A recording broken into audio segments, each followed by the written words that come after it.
O momento em que vivemos é assustador. O vírus se alastra rapidamente a cada dia e nos deixa perplexos e conturbados. Por que as coisas acontecem assim? Há uma esperança em meio a um quadro tão devastador como esse?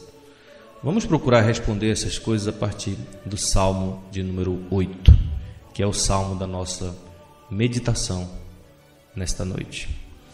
Este salmo ele vai nos colocar diante de uma das questões mais importantes da nossa vida.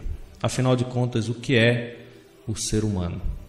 E é interessante que para responder essa pergunta, o salmista ele nos fala três coisas básicas. Primeiramente, vamos considerar a majestade de Deus, a supremacia de Deus acima de todo o universo criado. O salmo começa com uma palavra de louvor. Ó Senhor, Senhor nosso, quão magnífico em toda a terra é o teu nome, pois expuseste nos céus a tua majestade. Veja que interessante, antes de responder a pergunta que é o homem, que ele vai tratar mais na frente, o salmista primeiro nos apresenta quem é o Criador do homem, quem é o Criador do universo. Então o salmista ele começa colocando Deus no centro, ele é teocêntrico. João Calvino, o grande reformador do século XVI, ele afirma o seguinte: o homem jamais chegará a um puro conhecimento de si mesmo sem que antes tenha contemplado a face de Deus e depois dessa contemplação ele desça e venha a examinar-se a si próprio. Então olhe para o Salmo e veja como é que o salmista nos apresenta o nosso Criador. Primeiro ele o chama aí de Senhor, ó Senhor. Essa palavra Senhor é o nome pactual de Deus. Então é o Deus pactual, é o Deus soberano sobre todas as coisas. Depois ele diz que esse Deus é um Senhor nosso, ou seja, é o Deus do povo de Israel, é o Deus do seu povo, é o Deus pessoal, alguém que ama os pecadores, alguém que sente tristeza com o pecado do seu povo, alguém que sente indignação todos os dias, alguém que está irado contra toda a impiedade e perversão dos homens. Ele é o nosso Deus pactual, Deus de Abraão, Deus de Isaac, Deus de Jacó, o Deus de José, o Deus dos profetas, o Deus dos apóstolos, o Deus dos pais da igreja, o Deus dos reformadores, o nosso Deus.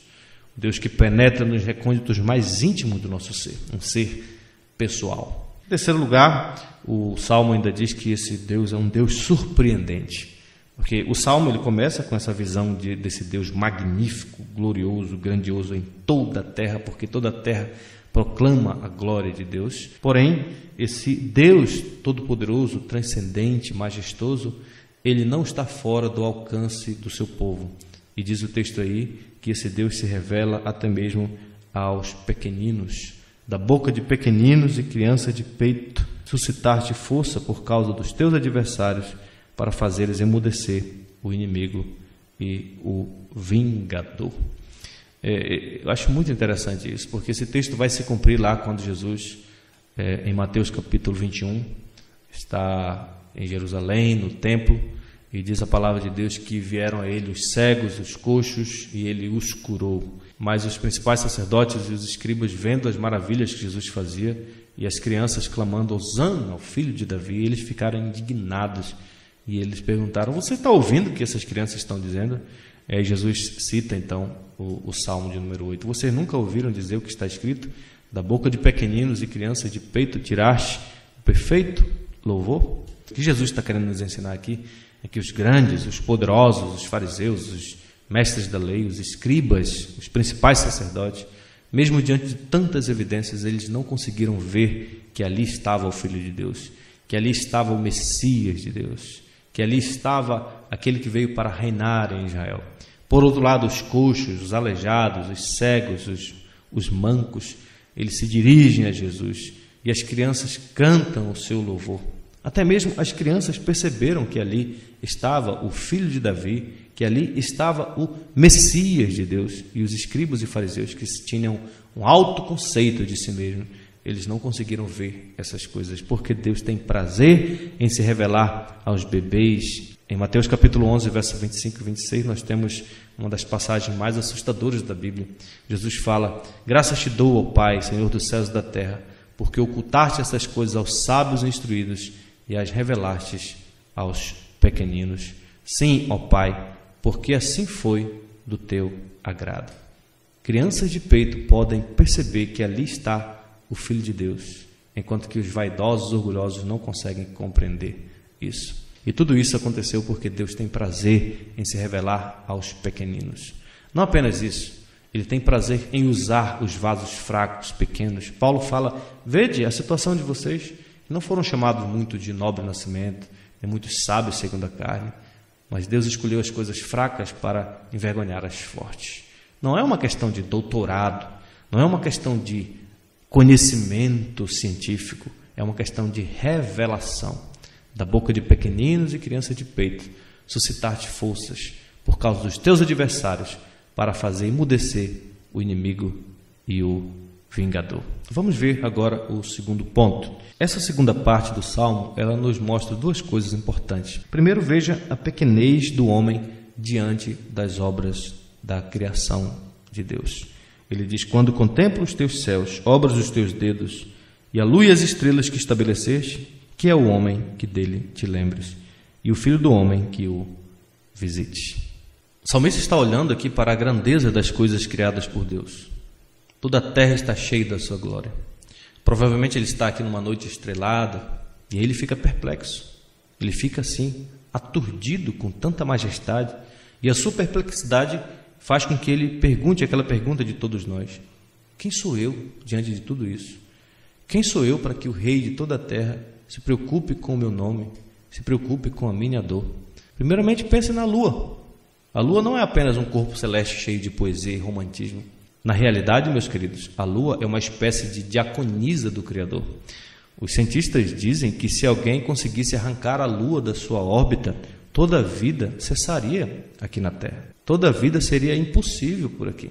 Deus nos deu a lua para limpar os oceanos, para limpar as praias de todos os continentes, de tal maneira que se não houvesse as marés que são originadas por causa da lua, todas as baías e praias se tornariam poços fétidos de lixos e seria impossível viver perto delas. Mas por causa das marés, as ondas contínuas, elas vão e vêm sobre as praias. E assim elas promovem a limpeza dos oceanos. Então Deus fez a lua do tamanho certo, colocou na distância exata da Terra para realizar essas e outras funções importantes. Em segundo lugar, pense também no Sol. Os cientistas dizem que a distância do Sol é a distância exata, é a distância certa. É por isso que recebemos a quantidade certa de luz e calor para vivermos aqui.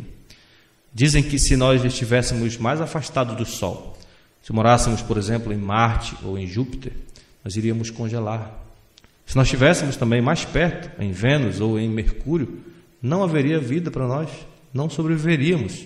E mais, o Sol não é uma estrela isolada no espaço. Ele faz parte de um conjunto de cerca de 1 bilhão de outras estrelas que formam a nossa galáxia, chamada Via Láctea. E é interessante que cada galáxia possui milhares de estrelas. Que é o homem diante de tudo isso? Quem é você? Quem somos nós? Nós somos muito pequenos. Essa é a nossa pequenez de que o salmista está falando aqui diante da majestade de Deus. Mas esse texto também nos mostra não apenas a nossa pequenez, ele mostra também a posição exaltada em que Deus colocou o homem no princípio da criação. Para começar, nós fomos criados diferente dos outros seres humanos. O texto diz que nós fomos feitos por um pouco menor do que Deus.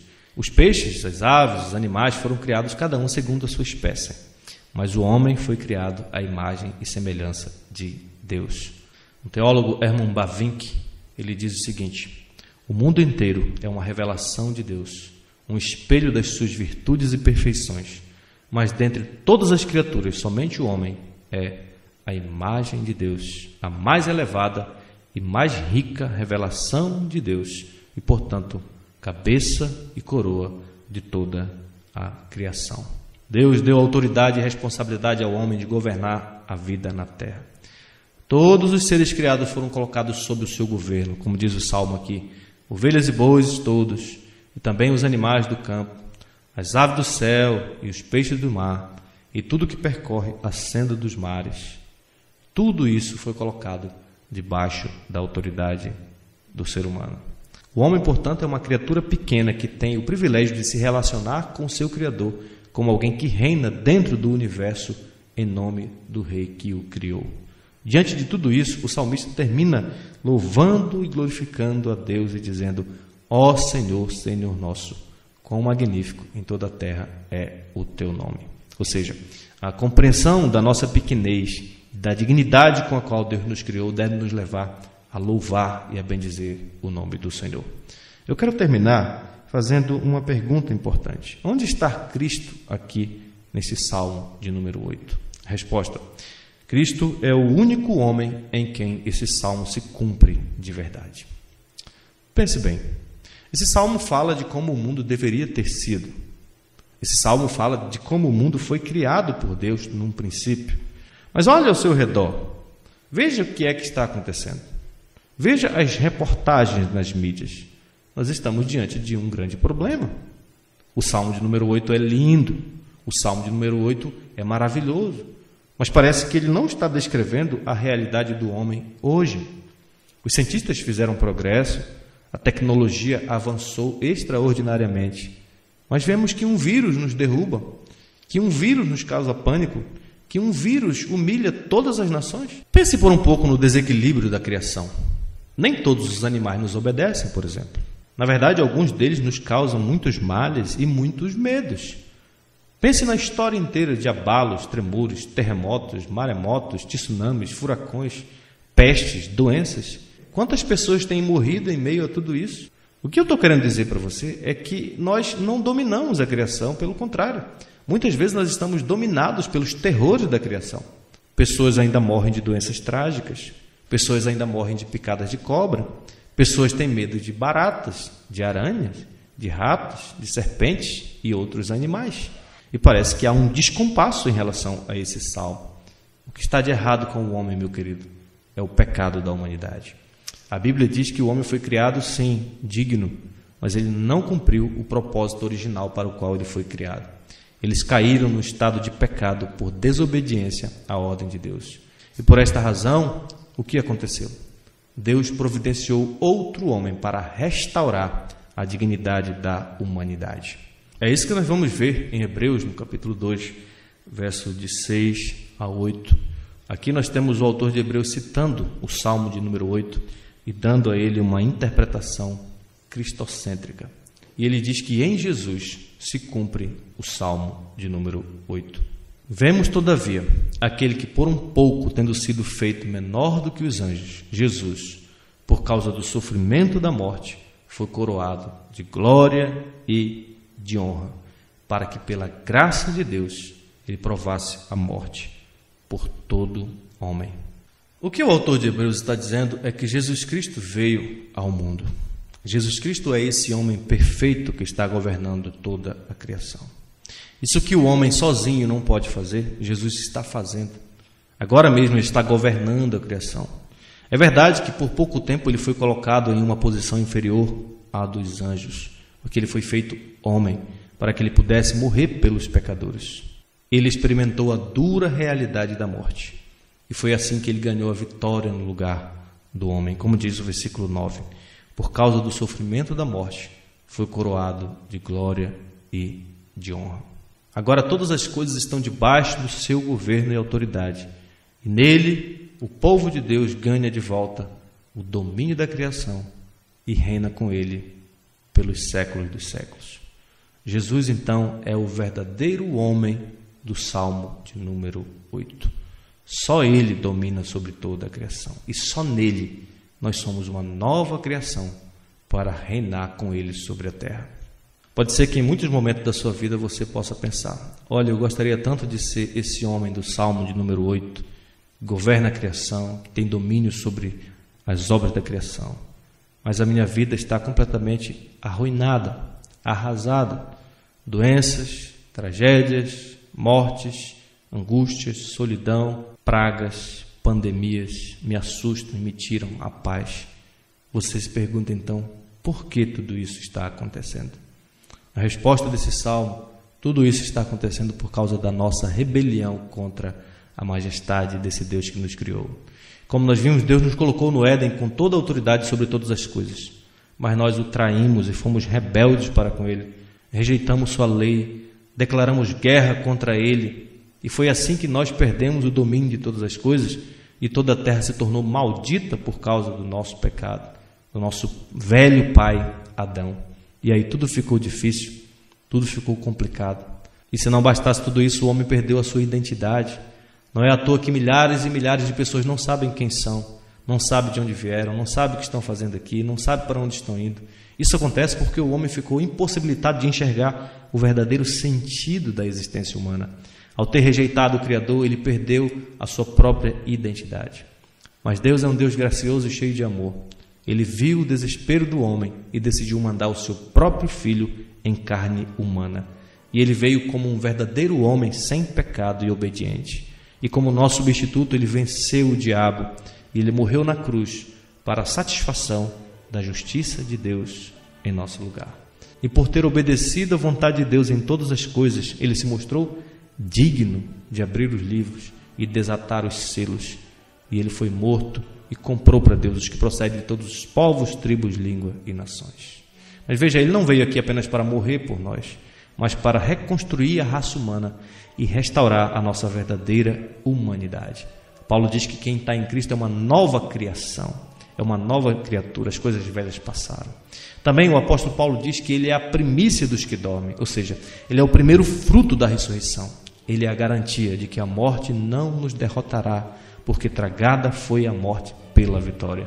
Ele é a garantia de que a nossa vida não terminará numa sepultura, em algum túmulo escondido, escuro e gelado, mas que nós ressurgiremos para a felicidade eterna.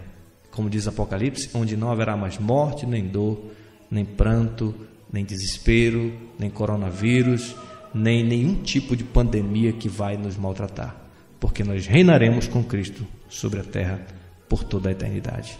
Confie em Jesus, agarre-se a Ele nesse momento de tanta dor, de tanta tristeza, de tanto desespero, e saiba que a sua vida está segura somente nele. Que Deus te abençoe e que o Senhor traga consolo ao seu coração por meio desse salmo. Amém.